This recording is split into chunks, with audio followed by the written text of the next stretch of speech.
Bien, y ya está con nosotros nuestro primer invitado de la entrevista de portada, el ex ministro de Energía y Minas, Miguel Inchausti. Miguel, bienvenido a tu casa. Muchas gracias, Oscar, por la invitación. Tenemos varias cosas para conversar, ¿no es cierto? Además que esta semana, lo cual creo que debe alegrarnos a quienes estamos queriendo ver, digamos, continuidad en el gobierno en general, que no haya prosperado la interpelación al ministro de Energía y Minas, Óscar Vera. ¿Tú coincides conmigo en que era, o crees que debería haber prosperado esta interpelación? Bueno, yo creo que siempre es bueno que la continuidad de las autoridades se mantengan en los ministerios, en especial un ministerio tan importante como el de Energía y Minas, ¿no? Bueno, coincidimos. A ver, Miguel, el Instituto Peruano de Economía acaba de informar, basado en investigación económica, que los retrasos de proyectos mineros por conflictividad y tramitología impidieron que 1.7 millones de peruanos salgan de la pobreza. Un dato preocupante, amigos televidentes de Tierra Adentro. Esto debido a que se calculan pérdidas para la economía peruana por casi, escuchen bien, 700.000 millones de soles, equivalente a más del PBI de un año. Obviando la pandemia, Miguel, ¿desde cuándo no vivíamos una situación como esta en el sector minero? Bueno, sin duda estamos viendo una situación bien complicada en el sector minero, y yo creo que es a raíz de que tuvimos una pandemia que nos ocasionó mucho daño social y en temas de salud. Sin embargo, el informe del IPE toca por lo menos los últimos 15 años, ¿no? Y mencionan proyectos que de alguna forma sí han tenido conflictos sociales, pero no necesariamente ahora no están avanzando porque tengan un conflicto social en ciernes, ¿no? Sin embargo, yo creo que lo que nos debe reflexionar es que tenemos que trabajar todos los actores alrededor de esta importante actividad en generar más confianza, en trabajar más la colaboración y hacer que los recursos que están en la tierra se transformen no solamente en recursos de dinero, sino en desarrollo para las poblaciones cercanas a las minas, ¿no? Y ese es un desafío que demanda mucho de colaboración entre todos los actores, como lo estoy diciendo, ¿no? Según, siguiendo, digamos, con las cifras del Instituto Peruano de Economía, hemos dejado de recaudar, amigos de Tierra Adentro, 123.000 millones de soles, que son cerca del 75% de los ingresos del gobierno central.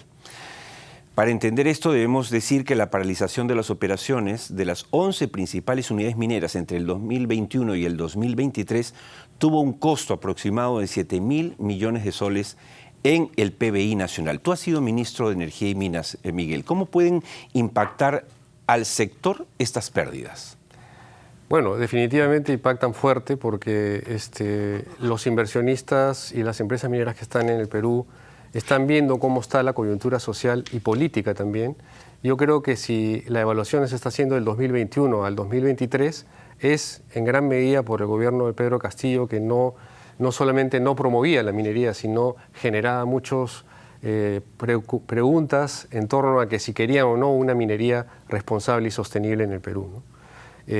Yo creo que también esto es la confirmación de que falta, de alguna forma, entre todos los actores que tienen que ver con la actividad minera, y en especial el gobierno, en promover que con los buenos ejemplos que hay en el Perú y en el mundo, promover una minería que ayude a su entorno, una minería que resuelva las necesidades con los recursos que se obtienen de esta importante actividad, ¿no? Lo cual efectivamente no está pasando. Ahora, la semana anterior conversamos con Fernando Castillo, que tú y yo conocemos desde del 2013 por ahí, ex director general de Gestión Social del Ministerio de Energía y Minas, y denunció, en realidad más que mencionar, denunció en el programa que el presupuesto del 2024 que ha presentado el Ejecutivo, o que está presentando el Ejecutivo para ser aprobado, está reduciendo el presupuesto del sector de energía y minas en un 30% aproximadamente.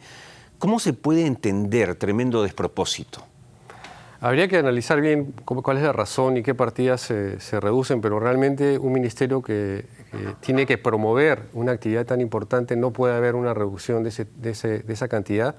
El ministerio especialmente tiene presupuesto para electrificación rural y para promover algunas iniciativas que ayuden a la masificación del gas, por ejemplo, ¿no? Entonces, yo creo que eso es una alerta. Sin embargo, también el mismo ministerio tiene presupuesto que genera con algunas actividades que normalmente hace el ministerio, ¿no? Pero sin ninguna duda, el ministerio, por ejemplo, debería promover espacios preventivos de monitoreo de los conflictos en las regiones mineras, ¿no? En la época del ministro Ismodes se creó, por ejemplo, los comités de gestión minero-energéticas, que la idea era tener personal del ministerio en las regiones mineras con representantes de los gobiernos regionales para prevenir, para escuchar a los reclamos en las regiones y no hacer que vengan a Lima a reclamar, ¿no? Entonces, y eso demanda presupuesto. Exacto. Entonces yo creo que ahí es una alerta, ¿no? Y yo quisiera invocar a que se revise bien eso, porque lo que se necesita es promover, no va a haber forma de poner una minería sostenible y una minería que busque el desarrollo de su entorno si es que no hay una acción profunda de parte del gobierno en convocar a los actores y en poner al centro no la promoción de la actividad minera, sino al centro del desarrollo territorial. No, además, por ejemplo, comentábamos antes fuera de cámaras con el exministro aquí presente, que claro, se está hablando de que este año Perú en general va a crecer menos de 1%, o sea, que no pasaba hace muchos años, pero esto quiere decir que si más del 60% de las exportaciones vienen de los ingresos por exportación, vienen por minería, quiere decir que la minería está bajando y que eso también está repercutiendo en ese crecimiento que no va a darse. Por lo tanto, es importante el sector, no para los que están participando del sector, sino para todo el país. Y ese es un llamado de atención que deberíamos hacer al gobierno central. Sí, no, y creo que el cálculo es más apremiante porque la economía podría estar bajando más si es que no fuera por la minería, ¿no? En el mes de abril y mayo la economía estaba creciendo un poco, pero era gracias a que la minería había crecido 12%. Entonces, no debemos tratar de matar a la gallina de huevos de oro, sino hacerla que siga poniendo más, ¿no? Y que siga desarrollándose. Pero lo que sí es cierto también es que tiene que ser escuchándonos entre todos, ¿no? Porque no podemos pretender de que la minería se pueda imponer, sino que la minería tiene que convocar y hacer que las poblaciones que tienen preocupaciones, algunas válidas, se resuelvan, ¿no? Y eso haga que la minería pueda desarrollarse mejor.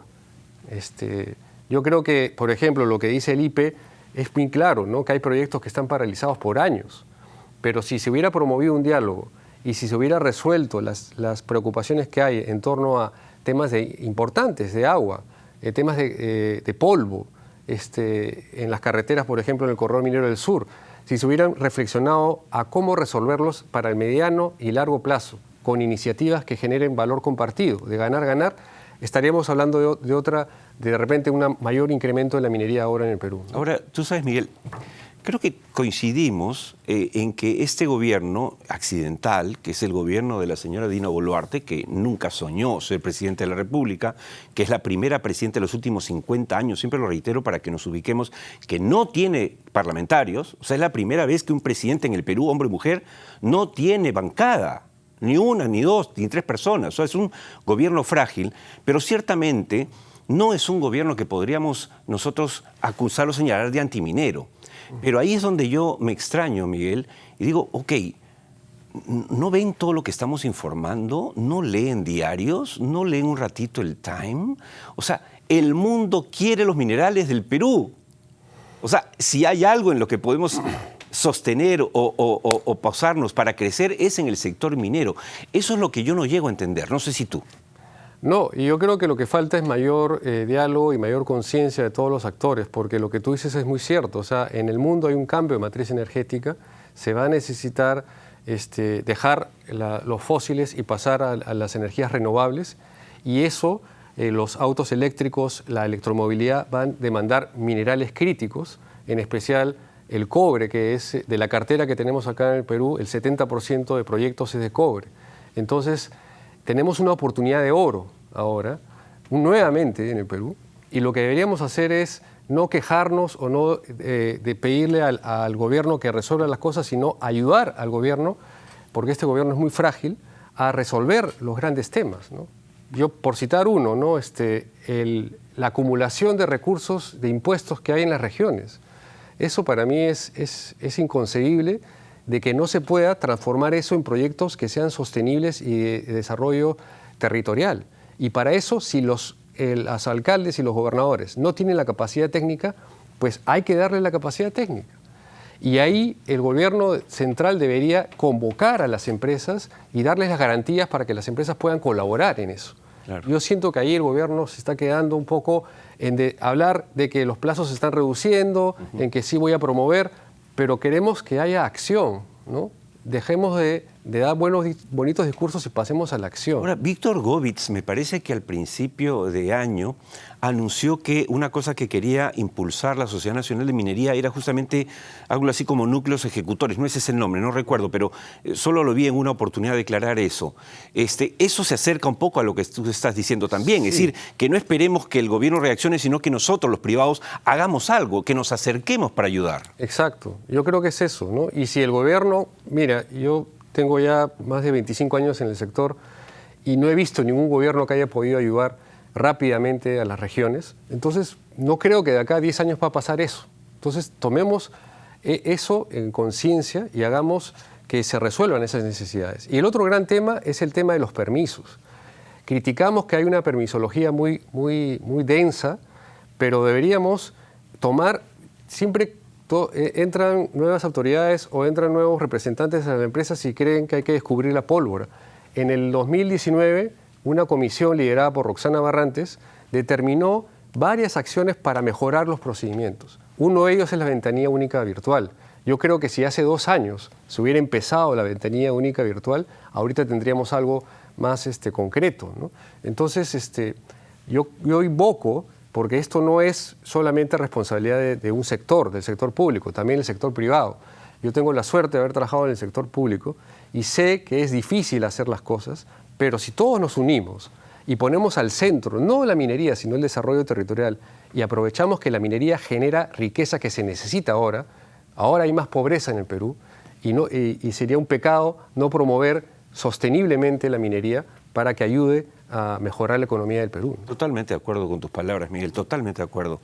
Y yo creo que además los mineros peruanos con los que nos vamos a ver tú y yo esta semana en Arequipa, bella ciudad, por supuesto, anfitriona, como siempre, de Perumín, están convencidos de que ya no solamente se puede pensar en pago de impuestos o, bueno, yo produzco, el problema es del Estado, sino que parte del contrato social nos exige una participación, que no significa reemplazar al Estado. Es traer al Estado, ¿no? Traerlo. Ciertamente.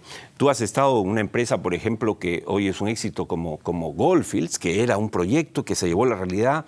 No digo que era una primavera, ni mucho menos, pero sin conflictos mayores, ¿no es cierto? En Cajamarca, y has estado también en el otro proyecto Lumina, que todavía no ve la luz, pero has conocido eso y en el sector. ¿Qué tan difícil ha sido cuando eras ministro? ¿Qué tan difícil era trabajar con el Ministerio del Ambiente? Para muchos es el cuco, es el que frena todo, el que no deja trabajar. ¿Cómo lo has visto tú? No, bueno, cuando yo fui ministro y viceministro, sí había un diálogo con el Ministerio del Medio Ambiente, porque justamente yo creo que lo que debemos buscar como sector de energía y minas es hacer docencia y explicar a todos los sectores la importancia de la minería en el Perú, ¿no? Lo que sucede es que los otros sectores solamente ven que la minería trae problemas, trae conflictos. Nuevamente hay que ir a las mesas de parte del Ministerio de Vivienda, de parte del Ministerio de Agricultura, de parte del Ministerio de Medio Ambiente, pero cuando nosotros hemos dialogado con esos ministerios y hemos dicho tenemos que ayudar entre todos a resolver estos conflictos, ¿por qué? Porque eso va a generar ingresos sostenibles para el país, ¿no? Y no es lo que está pasando ahora con el cambio de la matriz energética, que se está demandando minerales críticos como el cobre, en mi opinión, no es un cheque en blanco para ningún país. Por el contrario, o sea, hay que, en el proceso de operación, hay que seguir siendo cada vez más eficiente, reduciendo la emisión de CO2, recirculando la mayor cantidad de agua. Hay unos desafíos enormes porque el cambio climático no es una cosa que va a venir de acá a 10 años. Ya estamos padeciéndola, ¿no? No, y efectivamente, la Convención Minera, por ejemplo, incorpora este año 2 nuevos programas de libre acceso para los asistentes. El primero, a cargo del país aliado, Canadá, se titula Liderazgo canadiense en minería sustentable y climáticamente inteligente. donde se dará a conocer la estrategia de Canadá y sus ministerios de energías y recursos naturales para promover un crecimiento económico eficiente a través de la minería. Esto es de lo que hablamos permanentemente contigo y tú eres una de las personas más que, digamos, más enteradas y yo creo que repiten más esto que no es, digamos, no debe cansarnos el repetirlo, ¿no es cierto? Es necesario. Es más, en ese programa tú sabes que hablamos con José González, que viene más tarde, de los minerales críticos y Canadá ha sido el primero en bautizarlos así y decíamos, ¿por qué Estados Unidos no los nombra minerales críticos en el caso específico del cobre? Bueno, ya lo acaba de hacer. Así es. Porque 2 y 2 son 4. O sea, ¿no crees que este foro también es importante en su presencia, la presencia de Canadá específicamente en este Perumín? Sí, yo creo que sí, porque Canadá tiene muy buena experiencia justamente de generar gobernanza y ahora estar enfrentando las situaciones de cambio climático, ¿no? Porque Canadá tiene varias empresas que son parte del ICMM, por ejemplo, que es este Consejo de Minas y Metales a nivel mundial, que está enfocado en buscar cómo colaborar, cómo la minería colabora con el cambio climático, cómo contribuye con estos minerales, pero de una forma sostenible, ¿no? Reduciendo la emisión de CO2. Hay compromisos serios, no solamente en el estadio 1 y 2, sino en el tercero, que es los proveedores que dan los suministros a las empresas mineras, también tienen que reducir su emisión de CO2. Entonces, Canadá es un buen ejemplo y el tema del cambio climático también. Hay experiencias positivas en el Perú de empresas, por ejemplo, mineras, que han ayudado al distrito en donde se encuentra la mina a manejar correctamente el agua, a hacer microreservorios, a sembrar y cosechar agua para que colabore en el enfrentamiento que vamos a padecer todos en el Perú con el cambio climático, ¿no? Entonces, la minería, hay empresas que son conscientes y son un actor importante para ayudar a resolver estas necesidades, estas percepciones equivocadas y para ayudar a generar conciencia y sostenibilidad en el Perú, ¿no? El segundo foro de libre acceso en este Perumín, como novedad, amigos televidentes, y a todos los que están preparando sus maletas como nosotros para ir mañana a Arequipa, yo estaré llegando mañana en la mañana por allá. El segundo foro nos habla de minería del futuro, que explorará los temas críticos para el desarrollo sostenible de la industria minera, como la transición energética, inteligencia artificial y sostenibilidad de la industria minera, cambio climático, entre otros. Obviamente temas como los que está mencionando Miguel Inchaustegui. Estos temas en realidad son de toda actualidad y no se les habla del futuro, pero ya es el presente, Miguel. Exacto, es el presente. Sí, totalmente. Tenemos que ser conscientes de eso, ¿no? Yo creo que en otros países mineros, como Chile, Australia, Canadá, no están tanto hablando sobre cómo promover los proyectos mineros porque de alguna forma hay conciencia que la minería es importante, sino están hablando de estos temas, del cambio de la matriz energética, de cómo combatir el cambio climático, de cómo usar la inteligencia artificial en la minería, ¿no? Y ahí también yo quisiera también invitar hay un panel de gobernanza que está promoviendo el BID con IRM y con la Embajada Británica y de Australia, que es el miércoles a las 11, que también está tratando sobre la matriz energética, cómo el cobre y los minerales críticos pueden colaborar con la matriz energética y la gobernanza que debe darse para el Perú, sobre todo, ¿no? Sí. Entonces yo creo que Perumín hay que verlo como un espacio en el cual podemos reflexionar estos temas y podemos tomar decisiones concretas para poder mejorar la relación que hay. Y tengo entendido que el Instituto va a plantear algunas cosas importantes en estos temas que estamos conversando también. Sí, estamos seguros que va a ser este Perumín en particular muy importante. Además está un gran amigo a la cabeza de la organización, que es Miguel Cardoso, uno de los hombres que más sabe de minería en el Perú. Miguel, muchas gracias y espero verte, por supuesto, los próximos días, quién sabe, con un rocoto relleno de por medio en Arequipa. Sí, claro. Gracias, Óscar. Gracias por la invitación. Ha sido el exministro de Energía y Minas, Miguel Inchaustegui, uno de los pocos que puede decir que ha estado en los dos lados del mostrador, es decir, en el lado privado y en el lado público. Gran experiencia que yo recomiendo a todos los que quieran saber exactamente qué está pasando en el Perú para tener, digamos, argumentos a la hora de discutir.